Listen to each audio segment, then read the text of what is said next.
Hello बच्चों, good morning to all of you.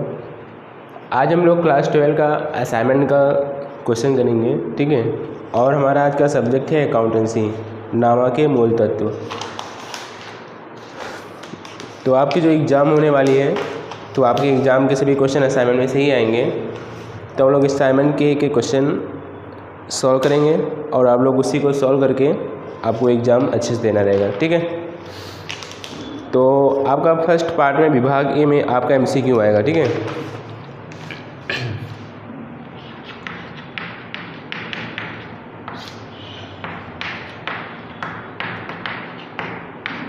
Subject आपका account है, विभाग ए में आपका MCQ है।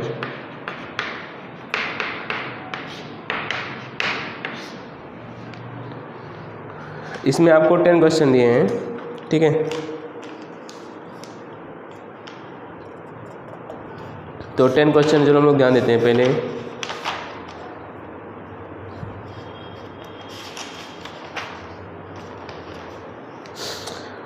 पहला ध्यान दो, नीचे दिए गए विकल्पों में से सही विकल्प पसंद करके उत्तर दीजिए। ख्याति किस प्रकार की संपत्ति है? पहला क्वेश्चन आपसे ये पूछा है, ठीक है। तो ध्यान दो बच्चों, जो ख्याति होती है, जो गुडविल होता है, कैसी संपत्ति है? ये अदृश्य संपत्ति होती है, ठीक है। क्योंकि ये संपत्ति हमें दिखता नहीं है, किसी का नाम कितना है ये हम लोग हमें बता नहीं सकते हैं, तो ये अदृश्य संपत्ति, ठीक है। सेकंड देखो, अधिक लाभ का फॉर्मूला क्या होता है? विनियोजित पूंजी माइनस अपेक्षित लाभ, या औसत लाभ माइनस अपेक्षित लाभ, अपेक्षित लाभ माइनस विनियोजित पूंजी, और अपेक्षित लाभ माइनस औसत लाभ। तो आपको 4 ऑप्शन दिए हैं, तो आपका इसमें क्या होगा? अधिक लाभ का फॉर्मूला क्या होता है बच्चों? औसत लाभ माइनस अपेक्षित लाभ, ठीक है। तो आपका पहले का आंसर आएगा बी, ठीक है। ये आपकी अदृश्य संपत्ति होती है।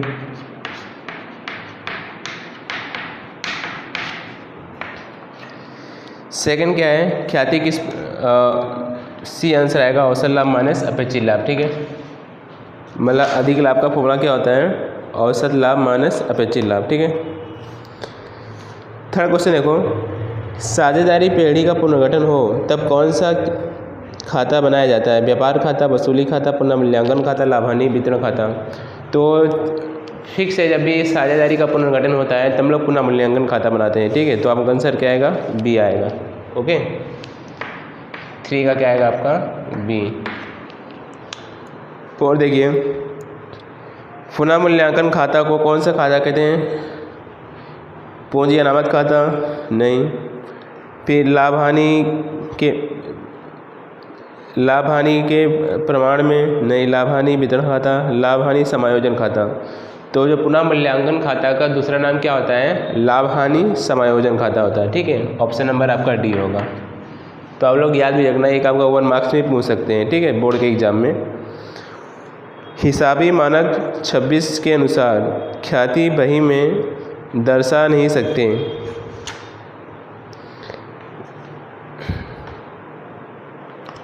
इसका ऑप्शन क्या है देखो, क्यों नहीं दर्शा सकते? क्योंकि ख्याति के लिए वास्तव में प्रतिफल दी हो ऐसी, या स्वमूल्यांकन द्वारा आंकी गई हो। तीसरा दिया ए और बी दोनों, चौथा या कोई नहीं। तो आपका जो AS 26 के अनुसार, ठीक है, अकाउंटिंग स्टैंडर्ड 26 के अनुसार बोला है कि हम लोग ख्याति कब नहीं दर्शा सकते हैं। ख्याति हम लोग 2 ही कंडीशन में नहीं दर्शा सकते हैं। फर्स्ट ऑफ ऑल, अगर हमने ख्याति मतलब किसी रकम दे के, मतलब रकम दे के खरीदी हो, कुछ रुपए दे के खरीदी हो तो, या फिर हमने स्वमूल्यांकन किया, मतलब हम लोगों ने ख्याति अपने मन से, मतलब खुद से उसका कैलकुलेशन किया हो, ठीक है, गणना की हो, तो हम लोग ख्याति को नहीं दर्शा सकते हैं। तो आपका आंसर नंबर क्या होगा? सी होगा। ए और बी दोनों होगा, ठीक है। 6 देखो, पुनर्मूल्यांकन खाता किस प्रकार का खाता है? व्यक्ति खाता, माल संपत्ति खाता, उपज खर्च खाता, या काम चलाऊ खाता। तो क्वेश्चन नंबर 6 है, आपको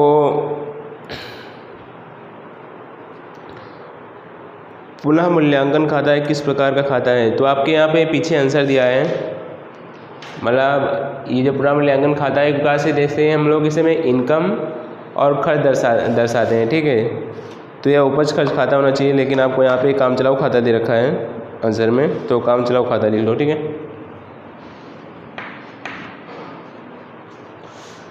6 का क्या होगा आपका? काम चलाऊ खाता ऊपर।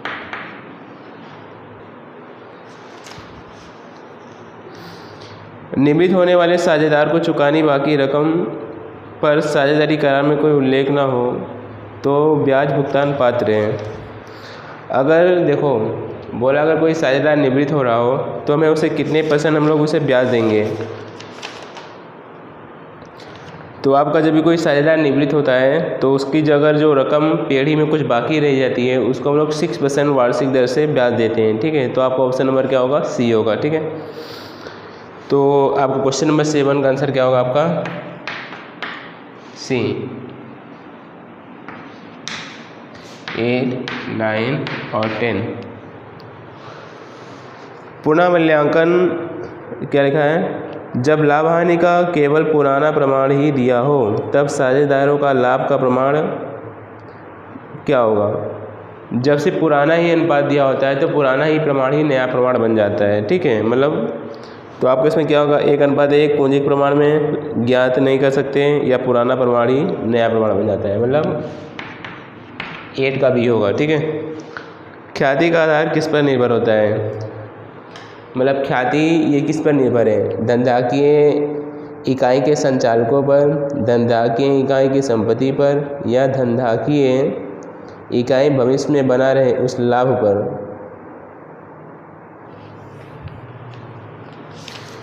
तो क्वेश्चन नंबर 9 का आंसर क्या होना चाहिए? धनधाकीय इकाई भविष्य में बना रहे उसके ऊपर। ठीक है, हमारी जो ख्याति कब तक चलेगी? अगर जो ख्याति है, अगर हमारा कोई व्यवसाय है, अगर एक लंबे समय तक मार्केट में टिका रहेगा, ठीक है, तभी उसका क्या होगा? मार्केट में पूरा नाम होगा। तो किसकी होगा? अगर भविष्य में अगर अपना इकाई है जो फर्म में अगर भविष्य में टिकी रहेगी तभी क्या होगा? अपनी ख्याति बनी रहेगी। ठीक है, मार्केट में। साझेदारी पेढ़ी के पुनर्गठन में लाभ का प्रमाण क्या होता है? लाभ के प्रमाण का फॉर्मूला क्या होता है बच्चों? क्वेश्चन नंबर 10 नया माइनस पुराना होता है। ठीक है, नया भाग माइनस पुराना लाभ हानि का भाग। तो क्वेश्चन नंबर 10 का क्या होगा आपका? यहाँ 10 का ए आएगा और बी में क्या आएगा आपका? धनधाकीय इकाई भविष्य में टिका रहे उसके ऊपर। ठीक है, तो आपको 10 MCQ दिए हैं, एकदम इजी दिए हैं, तो आप लोग अच्छे सॉल्व कर लेना। ओके, उसके बाद हम लोग आते हैं विभाग बी पे। ये आपको छोटे छोटे क्वेश्चन है तो आपको आंसर में दिया हुआ है, ये आपको याद कर लेना रहेगा। ठीक है, 10 मार्क्स की क्वेश्चन है तो अब एक वाक्य में लिखना रहेगा, तो आप लोग याद कर लेना खुद से। हम लोग आते हैं विभाग सी में। विभाग सी में देख लिए जो याद करने वाले क्वेश्चन है आप लोग याद करना। क्या हुआ? देखो, ख्याति के मूल्यांकन की पद्धति बताइए। तो ख्याति के विभाग सी में आप लोग को देख सकते हैं पीछे असाइनमेंट में ख्याति के मूल्यांकन की पद्धति कितनी है? आपको 4 पद्धति दिया है। ठीक है, औसत लाभ की पद्धति, भारित औसत लाभ की पद्धति, अधिक लाभ की पद्धति और लाभ के पूंजीकरण की पद्धति। ठीक है, ये 4 मेथड दिए, चारों मेथड आपको याद करने रहेंगे, आपको लिख देना है। ख्याति के मूल्यांकन की आवश्यकता बताइए, मतलब ख्याति हमें क्यों मूल्यांकन करना पड़ता है। तो देखिए आपको आंसर नंबर 2 भी दिया है। जब पहला क्या है? वर्तमान साझेदारों के लाभ हानि वितरण के प्रमाण में परिवर्तन किया गया हो, जब लाभ हानि प्रमाण हमने चेंज किया हो। ठीक है, मतलब उसके बाद देखो नए साझेदार प्रवेश हो, जब नया साझेदार प्रवेश होता है, निवृत्त होता है या फिर उसकी मृत्यु हो जाती है तब करते हैं। ठीक है, या साझेदारी पेढ़ी कंपनी में रूपांतरण हो, ऐसा भी हो सकता है अगर मैं साझेदारी कंपनी को है जो अपने जो पार्टनरशिप फर्म है अगर उसे हम लोग कंपनी में कन्वर्ट करते हैं, मतलब उससे रूपांतरित करते हैं, तभी हमें ख्याति का कैलकुलेशन करना होता है। ठीक है, और छठा क्या दिया है? साझेदारी पेढ़ी का संयोजन हो। संयोजन मतलब क्या होता है? अगर अपनी जो फर्म है अगर वो क्या विसर्जित हो जाए, मतलब डूब जाए, मतलब बंद हो जाए, ठीक है, तो उसके इस पद्धति में, इस कंडीशन में भी हम लोग क्या करेंगे बच्चों? हमें ख्याति का कैलकुलेशन करना होता है। ठीक है, तो लोग आप लोग याद करना 6 पॉइंट है इसमें। 1, 2 भारित औसत लाभ की पदस्थ समझाइए। तो आप लोग भारित औसत लाभ कैसे निकालते हैं वो पूरा आपको इसमें समझाना रहेगा, ठीक है। क्वेश्चन नंबर ये आपको कौन सा है 3। तो भारित औसत में क्या करते हैं बच्चों, भारित औसत लाभ हम लोग कब निकालते हैं, अगर किसी भी वर्ष लाभ मतलब लगातार बढ़ता रहे, मतलब अगर लाभ लगातार बढ़ता रहेगा, ठीक है, उस पद्धति में हम लोग भारित औसत लाभ निकालते हैं। तो आपको भारित लाभ दिया होता है, फिर हमें लाभ दिया ही होता है, फिर हम लोग भार देते हैं उसे, मतलब 1 2 3 4 मतलब क्रम से देते हैं, ठीक है। जो सबसे पहला वर्ष होगा उसे 1 देंगे, फिर उसके बाद 2 3 4 ऐसे देते रहेंगे। फिर हम लोग भारित लाभ का मल्टीप्लाई करते हैं, ठीक है। आप लोग कैलकुलेशन किए होगे तो आप लोग एक प्रकार सॉल्व कर लेना, ठीक है। तो सर्वप्रथम हम लोग क्या निकालते हैं इस बच्चों, भारित औसत लाभ निकालते हैं। तो भारित औसत लाभ का फॉर्मूला क्या होता है, कुल भारित लाभ डिवाइड बाय कुल भार, ठीक है। तो ख्याति का फॉर्मूला क्या होगा, भारित औसत लाभ मल्टीप्लाई खरीदी के वर्ष, ठीक है। ये आपको लिखना है, इसमें सिंपल है। उसके बाद ध्यान दो, क्वेश्चन नंबर 5 में त्याग का प्रमाण और लाभ के प्रमाण में अंतर पूछा है, ठीक है। क्वेश्चन नंबर 3 और 4, पहले क्वेश्चन नंबर 4 देख लो। लाभ हानि के प्रमाण में परिवर्तन के कारण बताइए। लाभ हानि किस कारण से इफेक्ट होता है, किस कारण पर उस पर असर पड़ती है, आपको बताना है। तो आपको दिया है, तो याद कर लेना, 4 पॉइंट दिए हैं। उसके बाद आपको दिया है त्याग का प्रमाण और लाभ के प्रमाण में अंतर लिखना है, ये भी आपको पता है बच्चों, तो आप लोग आसानी से याद कर लेना। फिर देखो साझेदारी का पुनर्गठन समझा के उसके समझौक समझाइए। क्वेश्चन नंबर आपका 6 है, साझेदारी का पुनर्गठन किसे कहते हैं और उसके संयोग, ये आपको बताना रहेगा, ठीक है। तो आपको इसमें दिया है साझेदारी पेढ़ी का पुनर्गठन अर्थात कि विभिन्न कारणों से साझेदारी में होने वाले परिवर्तनों का अभ्यास। अगर साझेदारी में किसी भी कारणों से परिवर्तन होता है उसे हम लोग साझेदारी का पुनर्गठन कहते हैं, ठीक है। और ये किन कारणों से होता है, ये आपको इसमें 3 कारण दिए हैं, 3 कारण आपको बताने रहेंगे, ओके। उसके बाद क्वेश्चन नंबर 7 में आ जाइए। नए साझेदार के प्रवेश की असर बताइए। जब नए साझेदार आता है, अगर कोई पार्टनरशिप हमें उसमें 2 पार्टनर है ए और बी, तो नए साझेदार अगर सी आएगा तो उसका क्या इफेक्ट होगा हमारे फर्म में। तो देखो जो पहले पुराने पार्टनर थे ए और बी, ठीक है, तो उनका जो लाभ का प्रमाण पहले ज़्यादा मिलता था, ठीक है, अब वो लाभ का प्रमाण क्या हो जाएगा, उनका कम हो जाएगा, ठीक है। अब सी को क्या होगा, सी को भी इसमें मतलब नए पार्टनरशिप में क्या मिलेगा, उसे नया लाभ भी मिलेगा, ठीक है। यही आपको इसमें लिखना है। 4 पॉइंट दिए हैं, 4 पॉइंट आप आसानी से याद करके लिख देना, ठीक है। एकदम इजी दिए हैं, कुछ हार्ड जैसा नहीं है। क्वेश्चन नंबर हम लोग 9 पे आ जाओ, 8 पे। साझेदार के निवृत्ति के संयोग बताइए। साझेदार किस कारण से निवृत्त होता है, ठीक है।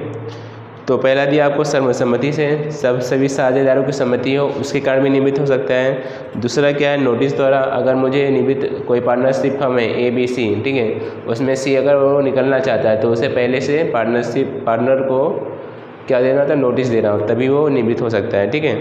फिर करार द्वारा। अगर करार जब हम लोग पार्टनरशिप बनाते हैं, अगर उसमें करार में पहले लिख दिया हो कि मैं 1 महीने तक ही इस पार्टनरशिप में रह सकता हूँ, ठीक है, तो ऐसे अगर कंडीशन रखा हो तो उसके द्वारा भी निवृत्त हो सकता है। चौथा क्या है, अगर साझेदार दिवालिया हो जाए, अगर ए बी सी है और सी में से कोई साझेदार सी है, अगर वो उसका दिवालिया निकल जाए, मतलब वो एक प्रकार से अपने कर्जों का भुगतान नहीं कर सकता हो, तो उसे हम लोग क्या करेंगे, पार्टनरशिप फर्म से निकाल देते हैं, ठीक है। साझेदार की मृत्यु हो। अब जो साझेदार है, अगर किसी साझेदार की मृत्यु हो जाए तो भी वो निवृत्त हो सकता है, ठीक है। और अन्य साझेदार द्वारा मुक्त किया जाए। और कभी कभी ऐसी कंडीशन होती है कि जो 3 पार्टनर हैं, एक पार्टनर कोई अच्छे से काम नहीं कर रहा है, लापरवाही कर रहा है, तो दोनों पार्टनर मिलकर उसे निकाल सकते हैं, ठीक है। और दूसरा कारण क्या है, साझेदारी निवृत्ति निजी कारणों से, स्वैच्छिक निवृत्ति। कभी कभी ऐसा होता है निजी कारणों से मुझे कहीं अलग स्थान पे, अगर कोई पार्टनरशिप होता है, पार्टनर है साझेदार, उसे कहीं दूसरे स्थान पे अच्छा उसे कहीं नौकरी लग जाती है, उसका कहीं फैमिली में कुछ दुर्घटना हो जाती है, या फिर कुछ निजी कारणों से कुछ वो क्या कर सकता है, निवृत्त हो सकता है, ठीक है। क्वेश्चन नंबर 8 आपको ये दिया है, तो आपको इसमें लिखने रहेंगे। क्वेश्चन नंबर 9 देखो, XYZ 5 3 2 के प्रमाण में लाभ हानि बांटने वाले साझेदार हैं, जेड निवृत्त होता है, ठीक है। ये आपका कैलकुलेशन का पार्ट है, इसमें पूरा क्वेश्चन नहीं दिया है, तो ध्यान दो एक बार। विभाग सी का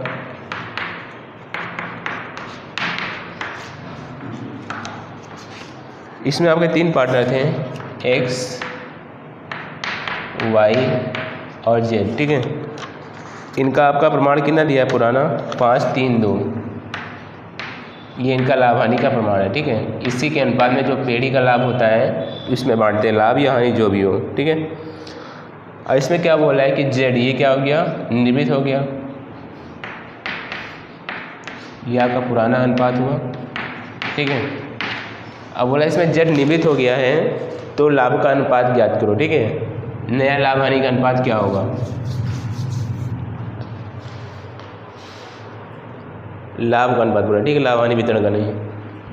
तो इसमें अगर z निवृत्त हो जाएगा तो इनका नया अनुपात क्या बचेगा, x और y बचेंगे, ठीक है।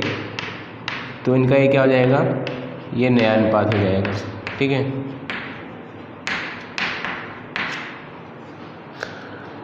अब बोला है कि हमें क्या ज्ञात करना है, लाभ, x और y को कितना लाभ मिल रहा है उसका अनुपात ज्ञात करना है, ठीक है। तो x का लाभ क्या होगा, लाभ का फॉर्मूला क्या था बच्चों, नया माइनस पुराना, ठीक है। नया भाग माइनस पुराना भाग, ठीक है। तो नया कितना मिला इसे, x को 5, टोटल में देखो 5, 3, 8 होता है, ठीक है। मतलब पेढ़ी का टोटल अगर 8 रुपये फ़ायदा होगा टोटल, तो उसमें 5 रुपये किसे मिलेगा, x को मिलेगा, ठीक है। और पहले कितना था, अगर 10 रुपये फ़ायदा होता था, ठीक है, मतलब टोटल लेते हैं 5, 3, 8 तो 10, अगर 10 रुपये फ़ायदा होता था तो उसमें x को कितना रुपये मिलता था बच्चों, 5 रुपये मिलता था, ठीक है। जो सॉल्व कर दे इसे कितना आएगा आपका, क्वेश्चन नंबर 9 है।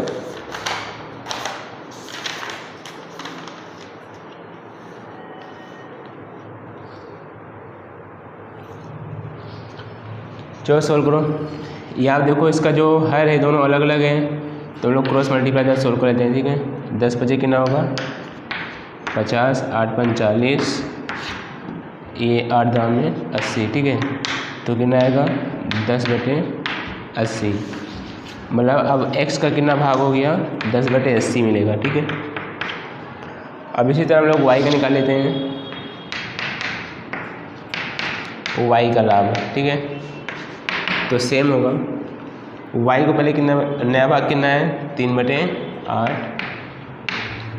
और इसका कितना है बच्चों, पुराना भाग कितना था इसे, 3/10, ठीक है। तो सेम 30/10, 3 दाम 30 और 8 3 24 डिवाइड बाय 80, तो कितना हो जाएगा आपका, ये हो गया 6/80, ठीक है। ये यहाँ भी 80, यहाँ भी 80, आपका हर दोनों क्या होना चाहिए, सेम होना चाहिए, ठीक है। अब हम लोग लाभ का अनुपात निकाल लेते हैं, मतलब कितना मिला इन्हें, लाभ का अनुपात किसका, x और y का। तो x का कितना बच्चों, 10/80 है,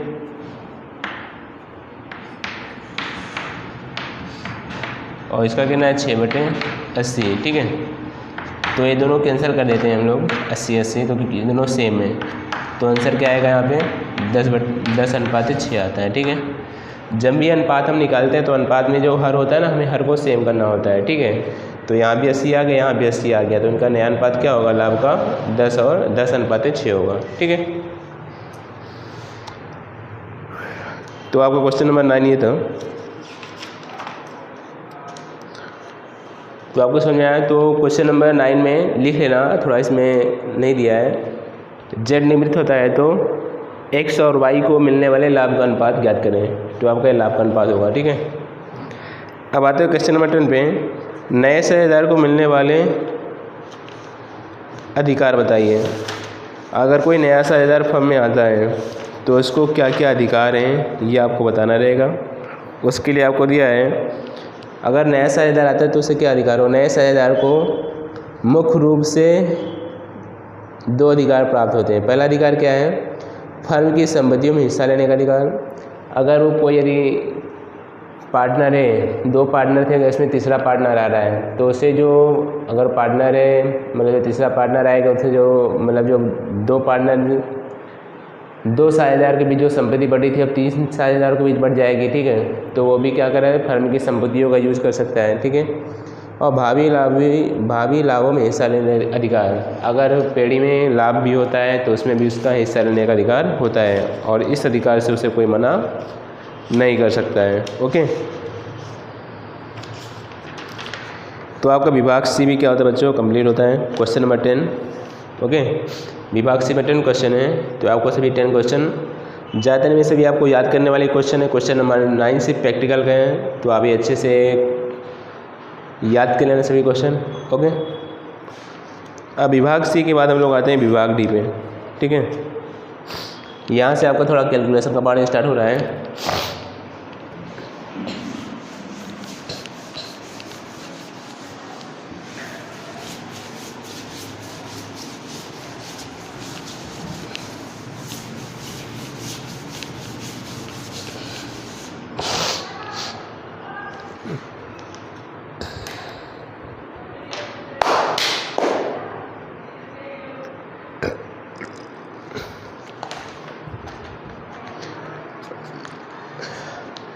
हमें कुछ इन्फॉर्मेशन दिया है, नीचे दिए गए प्रश्नों को हल करें, प्रत्येक के 3 अंक है।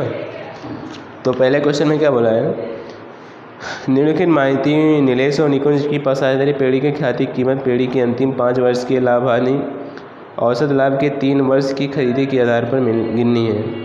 अंतिम 5 वर्षों की लाभ की माहिती निम्नानुसार है। हमें लाभ की माहिती दी हुई है, तो देखो पहला लाभ कितना 2012 कितना 2 लाख हुआ, ठीक है। 2012-13 में 2,10,000 हुआ, 13-14 में 1,90,000 हुआ, ठीक है। 14-15 में 2,15,000 और 15-16 में 2,20,000, ठीक है। तो यहाँ पर ध्यान दो बच्चों, जो लाभ हो रहा है क्या एक बार कम हो रहा है, ज़्यादा हो रहा है, कम हो रहा है, ज़्यादा हो रहा है। तो इस कंडीशन में हम लोग क्या करेंगे, जो सिंपल औसत लाभ की पद्धति होती है उसके द्वारा हम लोग क्वेश्चन सोल्व करेंगे, ठीक है। तो औसत लाभ का फॉर्मूला क्या होगा,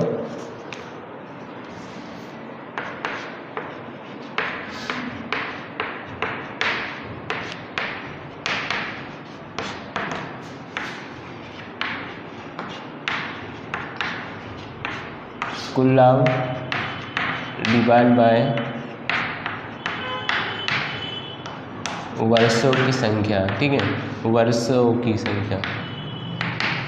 तो सभी लाभ आप ऐड कर दोगे, 2,10,000, 1,90,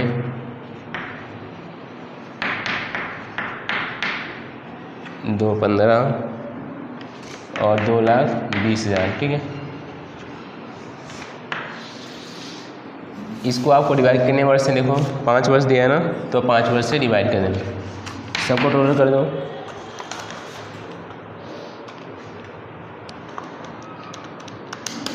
दो लाख, 2,10,000, 1,90,000, 2,15,000, 2,20,000। आपका आंसर आया 10,35,000, ठीक है। डिवाइड बाय 5 कितना है बच्चों आपको यहाँ पे 2,07,000, ठीक है। ये आपका आया औसत लाभ, ठीक है।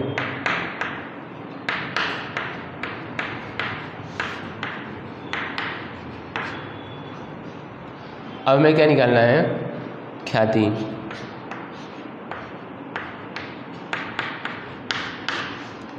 ख्याति का फॉर्मूला क्या होता है, औसत लाभ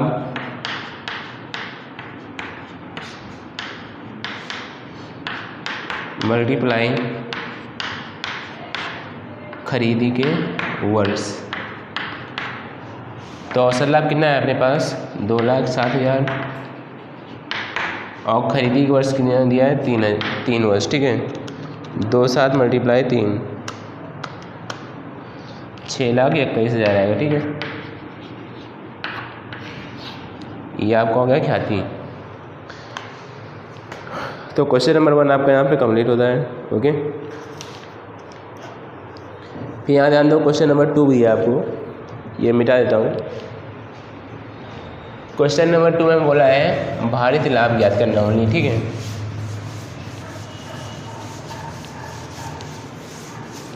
जिसे समझ में नहीं आता है एक बार में दोबारा वीडियो को रिपीट करके देख सकते हैं, ठीक है। तो आपको वर्ष दिया है यहाँ पे क्वेश्चन नंबर 2 बोला है कि निम्नलिखित माहिती पर से भारित औसत लाभ ज्ञात करें। वर्ष कितना दिया है, 4 दिया है, 13, 14,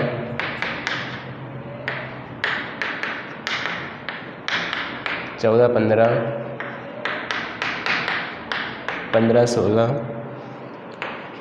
और आपका है यहाँ पे 16, 17, ठीक है। और आपको यहाँ पे लाभ दिया है 40,000, 50,000, 60,000, 70,000, ठीक है। हमें भारी बोला है तो हमें या भार देते हैं या लाभ क्रमशः बढ़ रहा है, ठीक है। तो 1, 2, 3, 4, अगर आगे और होता तो हम लोग आगे और देते, ठीक है। और हमेशा वर्ष क्रम में ही होना चाहिए, ठीक है। अब क्या करेंगे, हम भारित लाभ ज्ञात करते हैं। भारित लाभ कैसे ज्ञात होगा, इन दोनों का मल्टीप्लाई कर देंगे, ठीक है। 40, 50 गुनी 1 लाख, 36, 18, 1,80,000, 7 चौक 28, 2,80,000, ठीक है।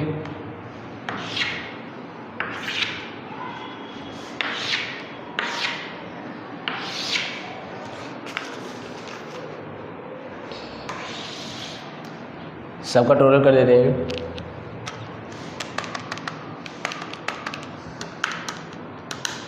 दो 80, 1,80, 1,00,000 और 40,000।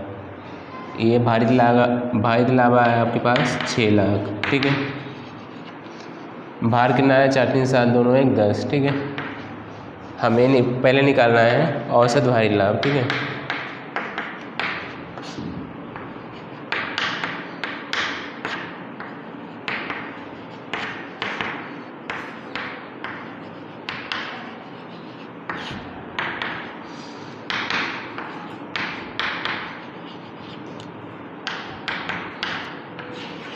$60,000 आएगा, ठीक है। अगर इसी क्वेश्चन में बोला होता कि हमें ख्याति निकालना है, ठीक है, 3 वर्ष के आधार पर, तो ख्याति का फॉर्मूला क्या होता है बच्चों, यहाँ पे हो जाता भारित औसत लाभ मल्टीप्लाई खरीदी के वर्ष, ओके। तो उसके आधार पे हम लोग क्या निकाल सकते थे, आसानी से ख्याति निकाल सकते थे, ठीक है। तो एकदम इजी मेथड दोनों मेथड, और बाकी 3-4 मेथड ख्याति निकालने के वो आप लोगों ने प्रैक्टिस किया होगा।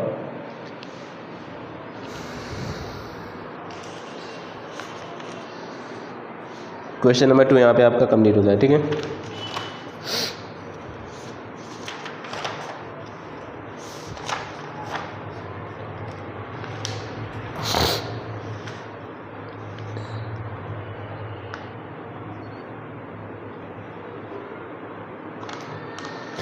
क्वेश्चन नंबर 3 देखो,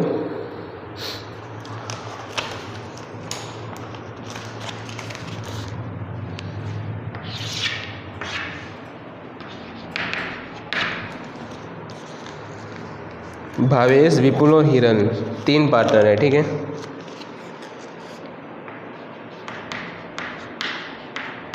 भावेश, विपुल और हिरन 3 पार्टनर हैं। उनका लाभ हानि का पुराना प्रमाण कितना है, 2:2:1, ठीक है। ये इनका पुराना अनुपात दे रखा है आपने, ओके। अब उन्होंने क्या किया, नया लाभ हानि का प्रमाण निर्धारित किया है, वो क्या हो गया है, 3:2:1, ये उनका नया प्रमाण हो गया, ठीक है। तो बोला है कि त्याग का प्रमाण ज्ञात करो, तो आपको पता होगा बच्चों, त्याग के अनुपात का फॉर्मूला क्या होता है, पुराना अनुपात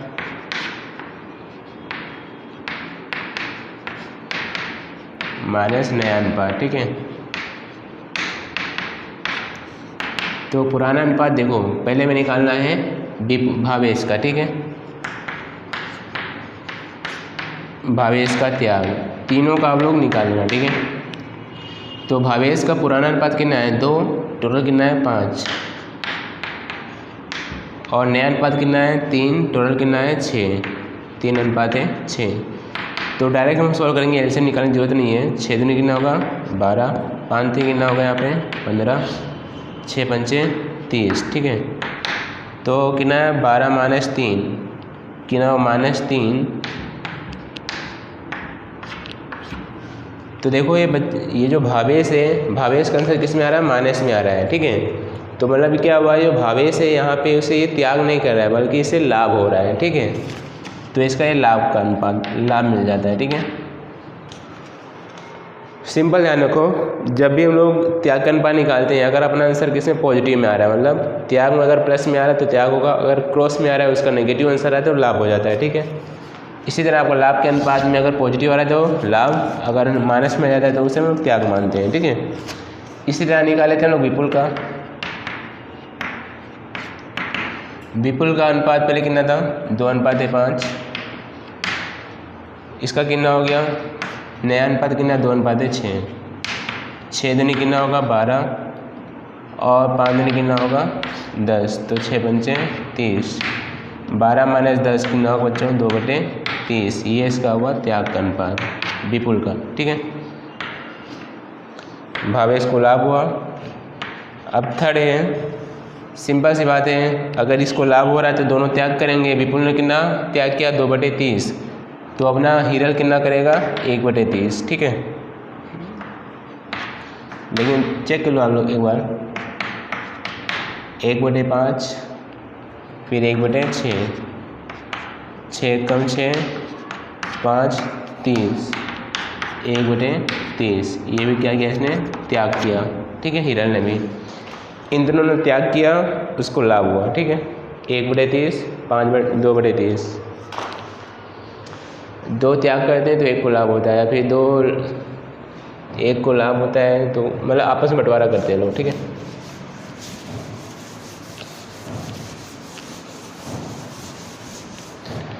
समझ में आया क्वेश्चन नंबर 3 आपको? बहुत इजी क्वेश्चन है, ओके। क्वेश्चन नंबर 4 और 5 इसको हम लोग नेक्स्ट लेक्चर में कंप्लीट करेंगे। आज आपको जहाँ तक सिखाया गया बच्चों, यहाँ तक आप पूरे अच्छे से सॉल्व कर लीजिए, ओके। आज के लिए अपना लेक्चर समाप्त होता है, नेक्स्ट वीडियो में आपको दूसरा बता दीजिएगा, ओके। तो थैंक यू।